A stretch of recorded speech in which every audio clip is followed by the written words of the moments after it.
অপেক্ষার প্রহর শেষ করে রায়হান এলো হাসি মুখে। সে তো উঠে গিয়ে রায়হানকে টেনে এক সাইডে নিয়ে গেল। আরে আরে কি করছিস, পালাবি নাকি আমাকে নিয়ে? মজা করে বলল রায়হান। সে তো দাঁতে দাঁত পিষে বলল, প্রাপ্তিকে কি বলেছিস তুই? প্রাপ্তির কথা শুনে হাসি মিলিয়ে যায় রায়হানের। সেও গম্ভীর হয়ে বলে, আদনানের সাথে একদম ওকে আমার সহ্য হয় না দোস্ত। তাছাড়া প্রান্তে একটু বেশি খ্যাত। এই সুযোগেও এসে কেউ এমন করে একটু জড়িয়ে ধরতে চাইলে, চুমু খেতে চাইলে তার আপত্তি। ভালো লাগে না। মানে এসব কি রিলেশন করলে কি এসব হয় না? এখন সবার রুচি বা ইচ্ছে তো একরকম নয় রায়হান। প্রাপ্তি তো একটু অন্য মাইন্ডের মেয়ে, এটা কিন্তু তুই আগে থেকেই জানতিস না? জানতাম। তাহলে সব জেনেও এখন তুই ওর সাথে এমন আচরণ কেন করছিস? ওকে আজে বাজে কথা বলার কোনো রাইট নেই তোর। বয়ফ্রেন্ড হয়েছিস বলে যা খুশি তাই বলবি? তুই এত হাইফাই করছিস কেন দোস্ত? আলবাত হব। আফটার অল তোদের সম্পর্কটা তো আমার মাধ্যমেই হয়েছে। তুই যদি ওর সাথে যা তা আচরণ করিস, আমি ছোট হয়ে যাব না ওর কাছে? আমি ওকে বুঝিয়েছিলাম বলেই তো ও তোর সাথে সম্পর্কে জড়িয়েছে। আচ্ছা আমি সরি, ভুল হয়ে গিয়েছে আমার। আমাকে কেন সরি বলছিস? প্রাপ্তি আসলে ওকে সুন্দর করে সরি বলবি, কেমন? ওকে ওকে। কোথায় এখন প্রান্তি? সে তো আশেপাশে তাকিয়ে বলল, জানি না তো, পার্লার থেকে এসে আর দেখিনি। আদনান ব্যস্ত পায় সুমনা বেগমের কাছে যায়। সুমনা বেগমও তখন ভীষণ ব্যস্ত। আদনান এসেছে প্রাপ্তির খোঁজ করতে। সুমনা বেগম জানালেন এত বেশি ব্যস্ত সব নিয়ে যে ছেলে মেয়েকে কে কোথায় আছে তার খবরও তার কাছে নেই। আদনান প্রাপ্তির রুমে গিয়েছিল, সেখানে অন্যান্য মেহমানেরা রয়েছে। ছাদেও প্রাপ্তিকে পাওয়া যায়নি। অবশেষে পাওয়া গেল সেতুর রুমে। শুয়ে আছে চোখ বন্ধ করে। আদনান কোমরে 2 হাত রেখে বলল, ওরে নবাব নন্দিনী, সেজেগুজে পটের বিবি হয়ে শুয়ে আছিস যে এখানে?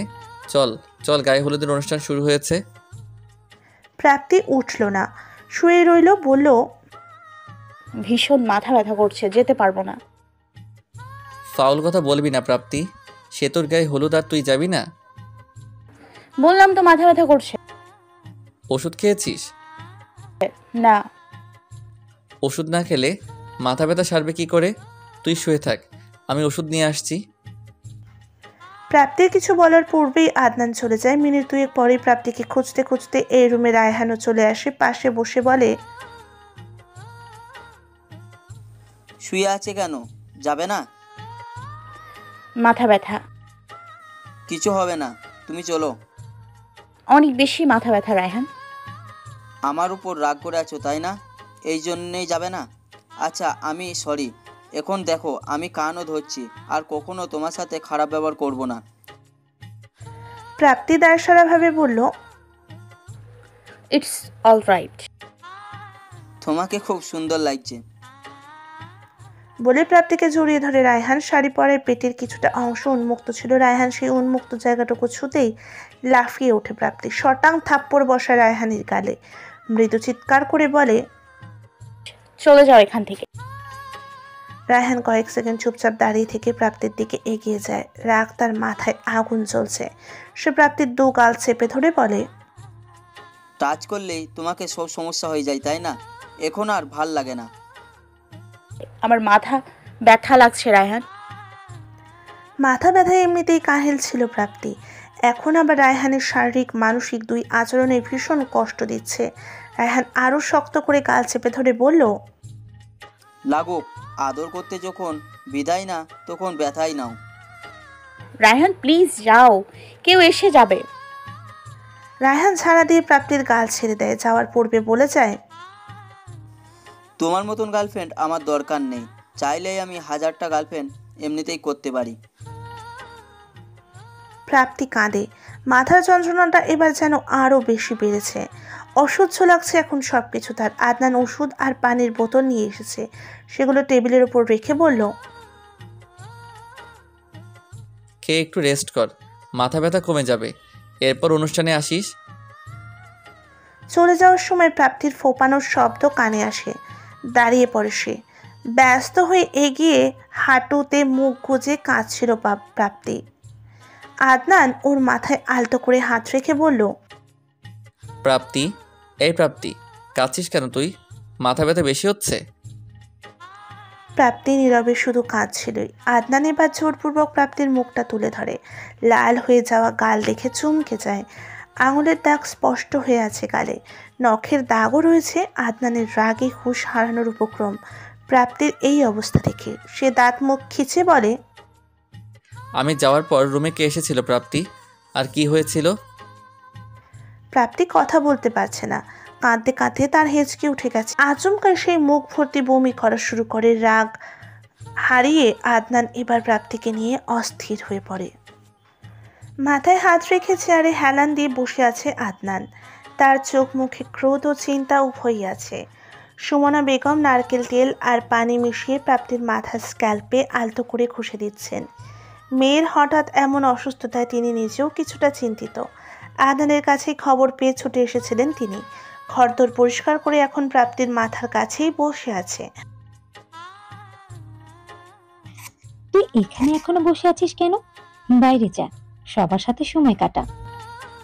প্রাপ্তির মাথায় হাত বোলাতে বোলাতে বললেন সুমনা বেগম। আদনান চোখ মুখ শক্ত করে বললেন, ভালো লাগছে না। তোর কি হয়েছে? কিছু হয়নি। বলেই উঠে দাঁড়ায় আদনান। একটা বার শুধু প্রাপ্তির মুখের দিকে তাকিয়ে বাইরে চলে যায়। প্রাপ্তিবিহীন সেতুর গায়ে হলুদের অনুষ্ঠান সম্পূর্ণ হয়। সেতু বেশ কয়েকবার সবার কাছে প্রাপ্তির খোঁজ করেছিল। আদনান জানিয়েছে সিম্পল মাথা ব্যথা, তাই আসেনি। কিন্তু অনুষ্ঠান শেষে প্রাপ্তির কাছে আসার পর বিষয়টা মোটেও সেতুর কাছে সিম্পল মনে হয়নি। একদিনে যে প্রাপ্তির সে কি বিধ্বস্ত অবস্থা, নিজে ক্লান্ত থাকা সত্ত্বেও সে অনেকক্ষণ যাবৎ রাত জেগে প্রাপ্তির কাছে বসে থাকে। একটার সময় প্রাপ্তির পাশেই ঘুমিয়ে পড়ে। রাত আনুমানিক 2:30 কি 3টা বাজে। ছাদে একা একা পায়চারি করছে আদনান।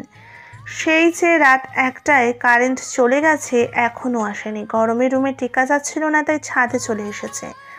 আকাশটাও যেন গুমোট মেরে আছে। চাঁদ নেই, তারা নেই, খুটখুটে অন্ধকার চারিদিকে। কেমন যেন নিস্তব্ধ পরিবেশ। হাঁটতে হাঁটতেই সে প্রাপ্তির কথা ভাবে। ছোট থেকেই দুজনে দা কুমড়োর সম্পর্ক ছিল। একজন আরেকজনের সাথে কখনোই মিলত না। রেহেনা বেগম কিংবা সুমনা বেগম যদিও কখনো একজনকে রেখে অন্যজনকে আদর করত, তাহলে সেদিন বাসায় ভাঙচুর থেকে শুরু করে ভূমিকম্প পর্যন্ত হয়ে যেত। বয়সের পার্থক্য কখনো ওদের মস্তিষ্কে হানা দিতে পারেনি। কতবার পরীক্ষার সময় প্রাপ্তি দোয়া করেছিল আদনান যেন অ্যাক্সিডেন্ট করে, পরীক্ষা যেন না দিতে পারে। এর একটা কারণও অবশ্য আছে। প্রাপ্তির সঙ্গে আদনানের যখনই ঝগড়া হতো, আদনান একটা কথাই বলতো, বেশি বকবক করবি না, একদম মাথায় তুলে আছাড় মারবো। আমি তোর চেয়ে বড়, জানিস না? মা বাবাও সব সময় বলতো। আদনান তোমার বয়সে বড়, মারামারি ঝগড়া এসব কেন করো? তুই করেও বলবে না। প্রাপ্তির ভীষণ রাগ হতো। বয়সে বড় বলে কি মাথা কিনে নিয়েছে নাকি? তাই সে খুব করে চাইতো আদনানের অ্যাক্সিডেন্ট হোক, পরীক্ষা দিতে না পারুক, ক্লাস গ্যাপ যাক, ইত্যাদি ইত্যাদি। বদদোয়া হোক বা যেটাই হোক, একদিন সত্যি সত্যি আদনান রাস্তায় বাইকের সাথে অ্যাক্সিডেন্ট করলো। বাম পা এবং ডান হাতে বেশ আঘাত পেয়েছে। তখন তার জিএসসি পরীক্ষার মাত্র 1.5 মাস বাকি ছিল। ওই অবস্থায় পরীক্ষা দেওয়াটা সম্ভব ছিল না বলে পরীক্ষা দিতে পারেনি, যার ফলস্বরূপ আদনানের একটা বছর নষ্ট হয়। প্রাপ্তির কেন জানি আদনানের অ্যাক্সিডেন্ট করার পর খুশি হতে পারেনি, বরং সে লুকিয়ে লুকিয়ে খুব কান্না করেছিল। আদনান যখন এসএসসি পরীক্ষা দেবে, তখন একদিন মুখ ফসকে প্রাপ্তি বলে ফেলেছিল, আমায় কখনো রাগাবি না, এমন বদদোয়া দেবো দেখবি সত্যি সত্যি আবার অ্যাক্সিডেন্ট করবি। আদনান অবাক হয়ে জিজ্ঞেস করেছিল, মানে কি? প্রাপ্তি তখন সব খুলে বলে। আদনান অবাক। শত্রু তো মনে হয় না এমন কামনা করে কখনো। সে ক্ষুব্ধ হয়ে বলেছিল, তুই তো আচ্ছা অসভ্য মেয়ে, এসব বদদোয়া করতি। আর শোন, তোর বদদোয়া টদদোয়া কিছু লাগেনি, এটা আমার ভাগ্যেই ছিল। প্রাপ্তি ভেঙচি কাটে। আদনান বলে, ভেঙচি কাটিস আর যাই করিস, এত খুশি হওয়ারও কিছু নেই। আমি এখনও তোর থেকে বয়সে বড় এবং ক্লাসেও এগিয়ে আছি, ভুলে যাস না। দুজনের এত ঝগড়া আর মারামারি কমে এলো আদনান যখন চট্টগ্রাম বিশ্ববিদ্যালয়ে চান্স পেয়ে চট্টগ্রাম চলে গিয়েছিল। তখন থেকে আদনানের প্রতি প্রাপ্তি অন্যরকম টান অনুভব করত। আদনান অবশ্য এসব কিছু ভাবে না, উল্টো তার মাঝে দাম্ভিকতা এসে ভর করেছিল। ছুটিতে যেইবার ঢাকায় এলো তখন প্রাপ্তিকে কাট কাট গলায় বলেছিল, আমাকে খবরদার তুই করে বলবি না, তুমি করে বলবি। তখন থেকেই পরিবর্তন আসে একটু একটু করে। ভুলক্রমে প্রাপ্তি কখনো কখনো তুইও বলে ফেলে, তবে এখন আর আগের মতো ঝগড়াঝাটি নেই। বাড়িতে ফিরলে আদনান প্রায় প্রাপ্তির পেছনে লেগে থাকে, ঝগড়া করার চেষ্টা করে, তবে প্রাপ্তি এখন আর আগের মতো ঝগড়তে নেই।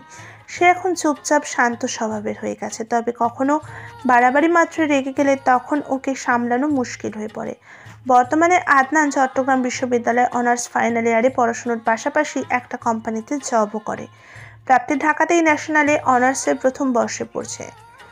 অতীতের স্মৃতি বিচারণ করতে করতে আদনান আনমনে কিছুটা হাসে। ছোটবেলায় দুষ্টুমির কথাগুলো মনে পড়ে যায়।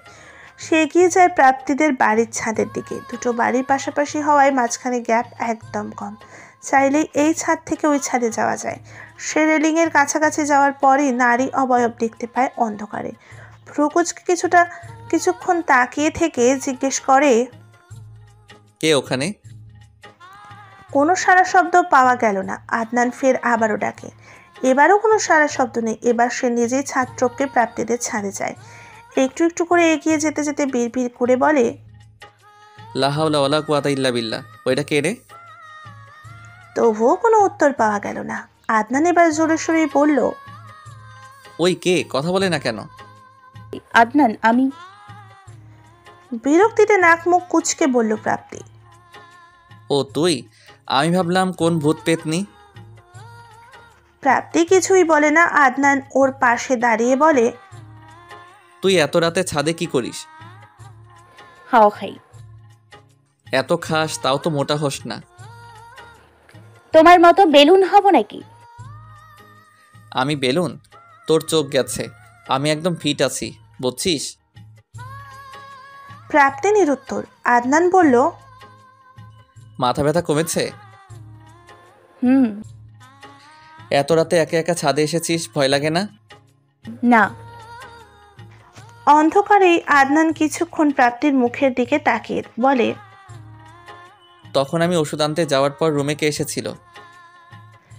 প্রাপ্তি শক্ত গলায় বলল, কেউ না। মিথ্যা কথা বলবি না, কে এসেছিল বল।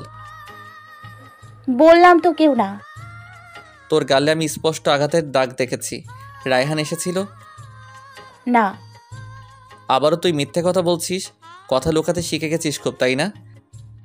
আমি কিছু লুকোচ্ছি না। রায়হানের সাথে সম্পর্ক কতদিনের তোর? প্রাপ্তি চমকে তাকায়। অন্ধকারে দুজনেরই দৃষ্টি সরে গিয়েছে, তাই প্রাপ্তির চমকে যাওয়াটাও আদনানের দৃষ্টিগোচর হয়। এদিকে সে নিজেও প্রাপ্তির চোখের দিকে তাকিয়ে রয়েছে। প্রাপ্তি আর তাকিয়ে থাকতে পারল না, দৃষ্টি সরিয়ে নিল। কিছু জিজ্ঞেস করেছি আমি? বলল আদনান। প্রাপ্তি ক্ষিপ্ত স্বরে বলল, 3 মাসের। আমি যদি ভুল না হই তাহলে তোর গালে ভালোবাসার চিহ্ন নয় বরং আঘাতের চিহ্ন ছিল। রিলেশন করবি ভালো কথা, মানুষ চিনে করবি না, যার তার সাথে রিলেশন করলেই হবে। আগে থেকেই মানুষ চিনব কি করে? সে তো আপুর ক্লাসমেট বন্ধু হয় রায়ান। আপুও তো কত কত ভালো ভালো কথা বলেছে। রায়ান অনেক পাগলামি করছিল, অনেক কান্নাকাটিও করেছিল। আর আর আর কি? আর তোমার যন্ত্রণায় অতিষ্ঠ হয়েই আমি ওর সাথে সম্পর্কে জড়িয়েছি। আমার যন্ত্রণায়? হ্যাঁ, সারাক্ষণ তোমার হুড়ের গল্প শুনতে শুনতে আমি অতিষ্ঠ। আমরা যে এত বছরের বন্ধু, কখনো আমায় একটু সেভাবে মূল্যায়ন করেছো? দেখা হলে কথা হলে কিভাবে ঝগড়া করা যায়, কিভাবে পেছনে লাগা যায়, সর্বদা সেই মতলবে থাকো। সঙ্গে বকাঝকা ঝাড়ি তো ফ্রি আছে। মাঝে মাঝে শুধু আমি এটাই ভাবি, শুধুমাত্র মারটাই বা কেন বাকি রেখেছো? আমি কাপুরুষ নই প্রাপ্তি, মেয়েদের গায়ে হাত তোলা আমার পছন্দ না। আর এই যে রায়হানের সাথে তোর সম্পর্ক, এটা কিন্তু ভালোবাসা না। রায়হানের পাগলামি কান্নাকাটি এইসব দেখে তোর মনে ওর জন্য একটা সিম্প্যাথি কাজ করেছে। আবার আমার উপর নাকি রাগ জেদ করেও তুই সম্পর্কে জড়িয়েছিস। তাহলে এসবের মধ্যে ভালোবাসাটা কোথায়? প্রাপ্তি নিশ্চুপ। আদনান বলল, রাগ জেদ অভিমান মায়া এসব ভালোবাসার অংশ, কিন্তু ভালোবাসা নয়। শুধু শুধু এরকম টক্সিক একটা রিলেশনশিপে থেকে নিজের জীবনটা নষ্ট করিস না। আমি বলছি না যে ব্রেকআপ করে ফেল, একটু সময় নে, ভাব, ওর সাথে খোলামেলা কথা বল। সম্পর্ক টিকিয়ে রাখতে হলে সরাসরি কথা বলাটা অনেক বেশি জরুরি। মনে মনে কথা জমিয়ে রাখলে একটা সময় মানুষ ধৈর্যহারা হয়ে পড়ে, আর তখনই একটা সম্পর্কে বিচ্ছেদ ঘটে। ব্রেকআপ হয়ে গেছে আমাদের, ও নিজেই করেছে। আদনানের কিছু বলার ভাষা নেই আর। প্রাপ্তিকে এসব ব্যাপারে এখন কিছু জিজ্ঞেস করা মানেই অযথা খুঁচিয়ে কষ্ট দেয়া। তাই সে একটু নড়েচড়ে সোজা হয়ে দাঁড়ালো, ঘাড় এদিক এদিক পাকিয়ে বলল, ঘরে যা। পরে এখনই যাবি? রাত কয়টা বাজে খেয়াল আছে কোনো? অযথা কোনো তর্ক শুনতে চাচ্ছি না আমি। যা ভেতরে।